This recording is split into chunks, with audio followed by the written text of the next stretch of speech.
Hi అండి. ఈరోజు video వచ్చేసి టైలరింగ్ చేసే ప్రతి ఒక్కరికి కూడా చాలా అంటే చాలా బాగా యూజ్ అవుతుందండి. ముఖ్యంగా బిగినర్స్‌కి. అదేంటంటే మనం లెహెంగా కానీ, లాంగ్ ఫ్రాక్ కానీ స్టిచ్ చేసేటప్పుడు ఫ్రిల్స్ అయితే స్టిచ్ చేస్తాం కదా! అయితే ఈ ఫ్రిల్స్‌ని స్టిచ్ చేసేటప్పుడు చాలా మందికి హెచ్చుతగ్గులొస్తూ ఉంటాయి. అంటే ఒక ఫ్రిల్ పెద్దది గాను, ఒక ఫ్రిల్ చిన్నది గాను అలా వస్తూ ఉంటాయి. అలాగే వీళ్ళు ఫ్రిల్స్‌ని స్టిచ్ చేసేటప్పుడు క్లాత్‌ని అడ్జస్ట్ చేయలేక ఒకటికి 4 సార్లు కుట్టుకుంటూ, విప్పుకుంటూ ఉంటారు. అయితే మీకు అలాంటి ప్రాబ్లమ్స్ అనేవి రాకుండా ఫ్రిల్స్ అన్నీ కూడా సమానంగా రావాలి అంటే ఏ విధంగా స్టిచ్ చేసుకోవాలి అనేది ఇప్పుడు చూద్దాం. ముందుగా మనం తీసుకున్న క్లాత్ యొక్క వెడల్పు ఎంత ఉందో కొలుచుకోవాలి. చూడండి, క్లాత్ వెడల్పుని కొలుచుకునేటప్పుడు మనం సెంటీమీటర్లలో కొలుచుకోకూడదండి, ఇంచెస్‌లోనే కొలుచుకోవాలి.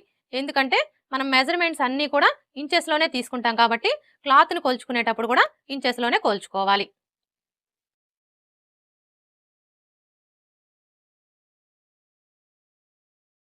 చూడండి, ఇక్కడి నుంచి టేప్‌ని ఈ విధంగా పెట్టేసుకొని ఇలా కొంచెం కొంచెం పట్టుకుంటూ కొలుచుకోవాలి.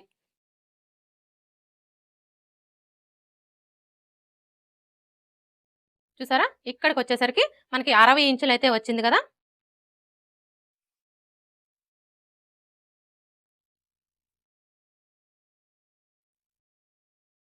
ఇప్పుడు మరలా ఇక్కడి నుంచి కొలుచుకోవాలి.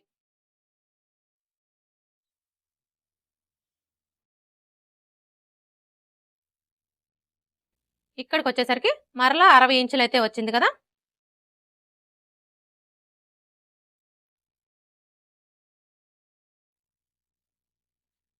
ఇప్పుడు మరలా ఇక్కడి నుంచి కొలుచుకోవాలి.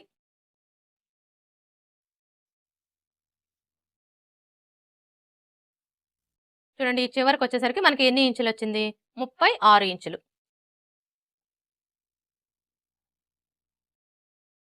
అంటే ఇక్కడ మనకి టోటల్ క్లాత్ వెడల్పొచ్చేసి 156 ఇంచులనమాట.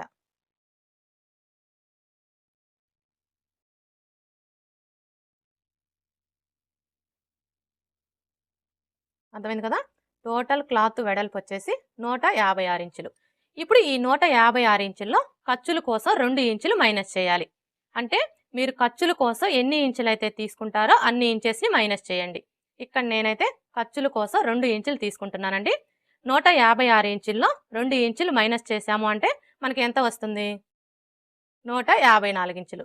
అంటే ఖర్చులు పోను క్లాత్ వెడల్పొచ్చేసి 154 ఇంచులనమాట. అలాగే ఇక్కడ మనకి నడుము లూజ్ ఎంత ఉందో కొలుచుకోవాలి. చూడండి, నడుము లూజుని తీసుకునేటప్పుడు ఇక్కడ నేను లెహెంగాకైతే చూపిస్తున్నాను కాబట్టి మనం లెహెంగా ఎక్కడ వరకు అయితే వేసుకుంటామో కరెక్ట్‌గా అక్కడ టేప్‌ని ఈ విధంగా పెట్టేసుకోవాలి. అలాగే మనం టేప్‌ని ఈ విధంగా పెట్టేసుకున్నప్పుడు మరీ టైట్‌గా లాగకూడదు, అలా అని లూజ్‌గా కూడా పట్టుకోకూడదు. జస్ట్ ఇలా పట్టుకోవాలి. అంటే మనకి టేప్ అనేది ఇలా ఫ్రీగా మూవ్ అవ్వాలన్నమాట. ఇక్కడైతే చూడండి, నాకు ఎగ్జాక్ట్ నడుము లూజ్ వచ్చేసి 34 ఇంచులైతే వచ్చింది. ఇప్పుడు మనం ఈ 34 ఇంచుల్ని నడుము లూజ్ కోసం తీసుకోకూడదండి. ఎందుకంటే ఇదొచ్చేసి మనకి లెహెంగా కాబట్టి ఖచ్చితంగా మనం ఎక్స్ట్రా లూజ్ కోసం 3 ఇంచులు లేదా 4 ఇంచులు యాడ్ చేసుకోవాలి. అర్థమైంది కదా! ఏ సైజు వారికైనా సరే మనకి ఎగ్జాక్ట్ నడుము లూజ్ ఎంతైతే వస్తుందో దానికి 3 ఇంచులు లేదా 4 ఇంచులు యాడ్ చేసుకోవాలి. ఇక్కడ నేనైతే 4 ఇంచులు యాడ్ చేస్తున్నానండి. ఇప్పుడు ఈ 34 ఇంచులకి 4 ఇంచులు యాడ్ చేశాము అంటే మనకి ఎంత వస్తుంది? 38 ఇంచులు. అంటే ఇక్కడ మనకి నడుము లూజ్ వచ్చేసి 38 ఇంచులనమాట.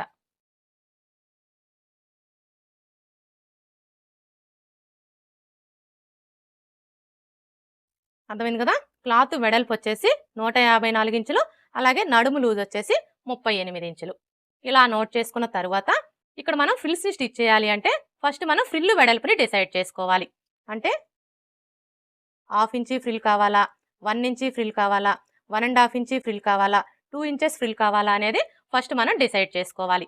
ఇక్కడ నేనైతే 1 ఇంచీ వెడల్పుతో ఫ్రిల్స్‌ని స్టిచ్ చేయాలనుకుంటున్నానండి. 1 ఇంచీ వెడల్పుతో ఫ్రిల్స్‌ని స్టిచ్ చేయాలి అంటే ఎలా క్యాలిక్యులేట్ చేసుకోవాలో చూద్దాం. ముందుగా ఇక్కడ మనకి నడుము లూజ్ ఎంత ఉందో చూసుకోవాలి. ఇక్కడైతే చూడండి, మనకి నడుము లూజ్ ఎంత వచ్చింది? 38 ఇంచులు.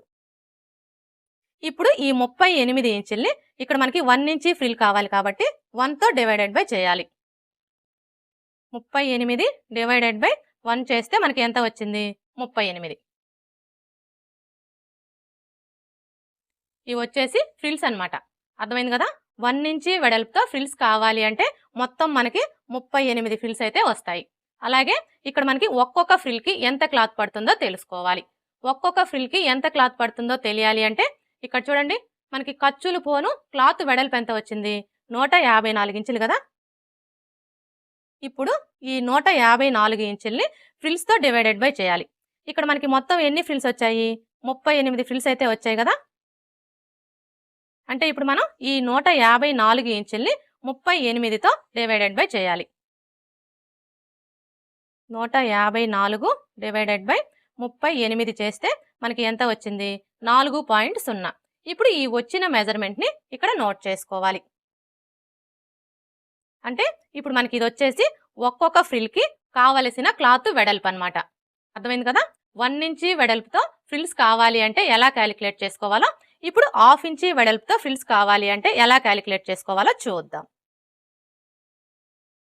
ఇక్కడ కూడా సేమ్ ప్రాసెస్ అండి. ఫస్ట్ అయితే మనకి నడుము లూజ్ ఎంత ఉందో చూసుకోవాలి. ఇక్కడైతే చూడండి, మనకి నడుము లూజ్ ఎంత వచ్చింది, 38 ఇంచులు కదా. ఇప్పుడు ఈ 38 ఇంచుల్ని ఇక్కడ మనకి 1/2 ఇంచి ఫ్రిల్ కావాలి కాబట్టి 1/2 ఇంచుతో డివైడెడ్ బై చేయాలి. 38 డివైడెడ్ బై 0.5 చేసాము అంటే మనకి ఎంత వచ్చింది, 76. అర్థమైంది కదా. మనకి 1/2 ఇంచి ఫ్రిల్ కావాలి అంటే మొత్తం 76 ఫ్రిల్స్ అయితే వస్తాయి. అలాగే ఇక్కడ ఒక్కొక్క ఫ్రిల్కి ఎంత క్లాత్ పడుతుంది అనేది తెలుసుకోవాలి. ఒక్కొక్క ఫ్రిల్కి ఎంత క్లాత్ పడుతుంది అనేది తెలియాలి అంటే సేమ్ ప్రాసెస్ అండి. ఫస్ట్ అయితే ఇక్కడ మనకి క్లాత్ వెడల్పు ఎంత ఉందో చూసుకోవాలి. క్లాత్ వెడల్పు వచ్చేసి 154 ఇంచులు ఉంది కదా. ఇప్పుడు ఈ 154 ఇంచుల్ని ఫ్రిల్స్తో డివైడెడ్ బై చేయాలి. ఇక్కడైతే మనకి మొత్తం ఎన్ని ఫ్రిల్స్ వచ్చాయి, 76 ఫ్రిల్స్ అయితే వచ్చాయి కదా. అంటే ఇప్పుడు మనం ఈ 154 ఇంచుల్ని 76తో డివైడెడ్ బై చేయాలి. 154 డివైడెడ్ బై 76 చేసాము అంటే మనకి ఎంత వచ్చింది, 2.0. ఇప్పుడు ఈ వచ్చిన మెజర్మెంట్ని ఇక్కడ నోట్ చేసుకోవాలి. అంటే ఇప్పుడు మనకి ఇది వచ్చేసి ఒక్కొక్క ఫ్రిల్కి కావలసిన క్లాత్ వెడల్పు అనమాట. 1/2 ఇంచి వెడల్పుతో ఫ్రిల్స్ కావాలి అంటే ఎలా క్యాలిక్యులేట్ చేసుకోవాలో చూసారు కదా. ఇప్పుడు 1.5 ఇంచుల వెడల్పుతో ఫ్రిల్స్ కావాలి అంటే ఎలా క్యాలిక్యులేట్ చేసుకోవాలో చూద్దాం. ఇక్కడ కూడా సేమ్ ప్రాసెస్ అండి. ఫస్ట్ అయితే మనకి నడుము లూజ్ ఎంత ఉందో చూసుకోవాలి. మనకి నడుము లూజ్ వచ్చేసి 38 ఇంచులు అయితే వచ్చింది కదా. ఇప్పుడు ఈ 38 ఇంచుల్ని ఇక్కడ మనకి 1.5 ఇంచులు ఫ్రిల్ కావాలి కాబట్టి 1.5తో డివైడెడ్ బై చేయాలి. 38 డివైడెడ్ బై 1.5 చేసాము అంటే మనకి ఎంత వచ్చింది, 25. అర్థమైంది కదా. 1.5 ఇంచులు ఫ్రిల్ కావాలి అంటే మొత్తం మనకి 25 ఫ్రిల్స్ అయితే వస్తాయి. అలాగే ఇక్కడ ఒక్కొక్క ఫ్రిల్కి ఎంత క్లాత్ పడుతుందో తెలుసుకోవాలి.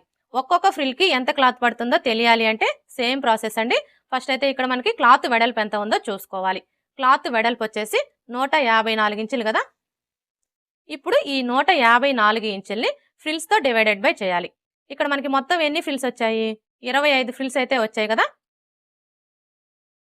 అంటే ఇప్పుడు మనం ఈ 154 ఇంచుల్ని 25తో డివైడెడ్ బై చేయాలి. 154 డివైడెడ్ బై 25 చేస్తే మనకి ఎంత వచ్చింది, 6.1.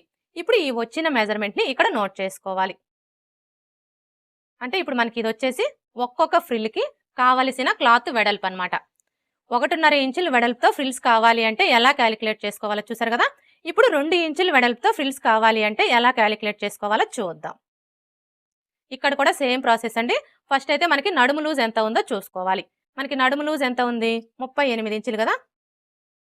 ఇప్పుడు ఈ 38 ఇంచుల్ని ఇక్కడ మనకి 2 ఇంచులు ఫ్రిల్ కావాలి కాబట్టి 2తో డివైడెడ్ బై చేయాలి. 38 డివైడెడ్ బై 2 చేసాము అంటే మనకి ఎంత వచ్చింది, 19. అర్థమైంది కదా. 2 ఇంచులు ఫ్రిల్ కావాలి అంటే మొత్తం మనకి 19 ఫ్రిల్స్ అయితే వస్తాయి. అలాగే ఇక్కడ మనకి ఒక్కొక్క ఫ్రిల్కి ఎంత క్లాత్ పడుతుందో చూసుకోవాలి. ఒక్కొక్క ఫ్రిల్కి ఎంత క్లాత్ పడుతుందో తెలియాలి అంటే సేమ్ ప్రాసెస్ అండి. ఫస్ట్ అయితే ఇక్కడ మనకి క్లాత్ వెడల్పు ఎంత ఉందో చూసుకోవాలి. క్లాత్ వెడల్పు వచ్చేసి 154 ఇంచులు కదా. ఇప్పుడు ఈ 154 ఇంచుల్ని ఫ్రిల్స్తో డివైడెడ్ బై చేయాలి.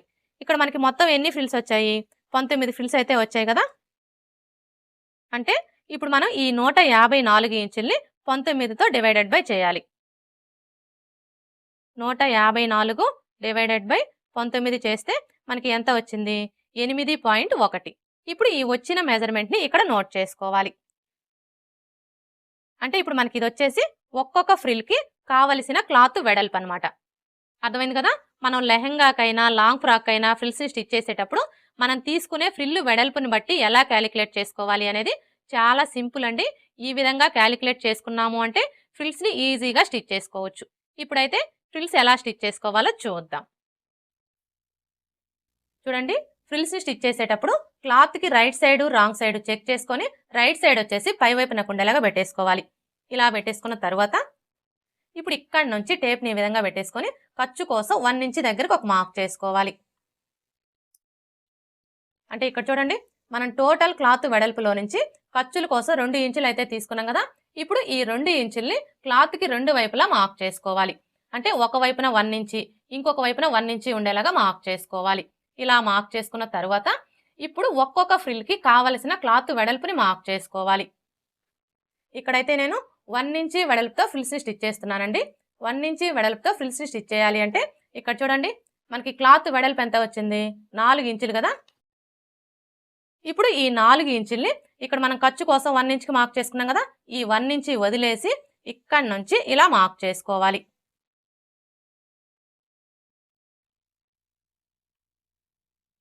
ఇలా మార్క్ చేసుకున్న తర్వాత ఇప్పుడు ఫ్రిల్ వెడల్పుని మార్క్ చేసుకోవాలి. ఇక్కడ మనకి 1 ఇంచి ఫ్రిల్ కావాలి కాబట్టి 1 ఇంచి దగ్గర ఒక మార్క్ చేసుకోవాలి. ఇలా మార్క్ చేసుకున్న తర్వాత ఇప్పుడు మనం మార్క్ చేసుకున్న ఈ 2 మార్కింగ్లు కూడా ఒకే చోటికి వచ్చేలాగా ఫోల్డ్ చేసుకొని స్టిచ్ చేసుకోవాలి.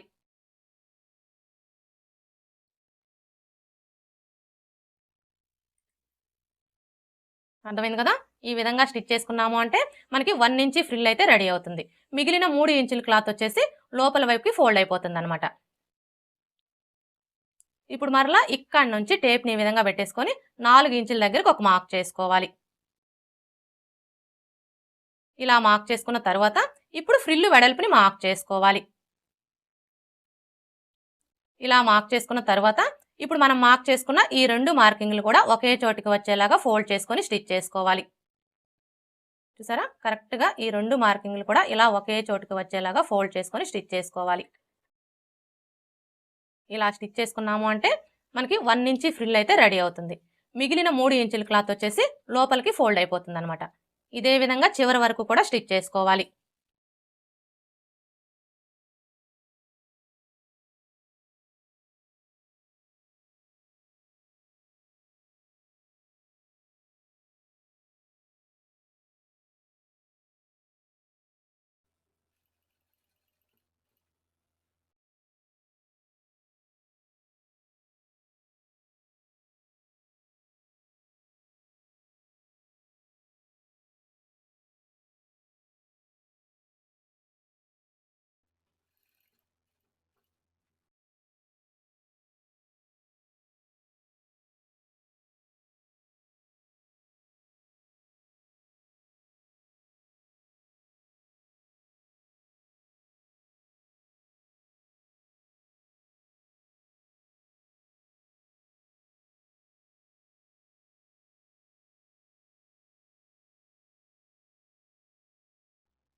ఫ్రిల్స్ ఎలా స్టిచ్ చేసుకోవాలో చూసారు కదా.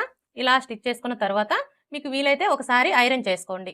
ఇప్పుడు మనకి ఈ క్లాత్ యొక్క వెడల్పు వచ్చేసి మనం తీసుకున్న నడుము లూజ్కి కరెక్ట్గా సరిపోయిందో లేదో ఒకసారి చెక్ చేసుకోవాలి. ఇక్కడైతే చూడండి, మనం నడుము లూజ్ ఎంత తీసుకున్నాము? 38 ఇంచులు. అలాగే ఖర్చు వచ్చేసి 2 ఇంచులు. అంటే ఇక్కడ మనకి నడుము లూజ్ వచ్చేసి ఖర్చులతో కలిపి 40 ఇంచులు రావాలన్నమాట. అంటే ఇప్పుడు మనకి ఇక్కడ 40 ఇంచులు వచ్చిందో లేదో ఒకసారి చెక్ చేసుకోవాలి.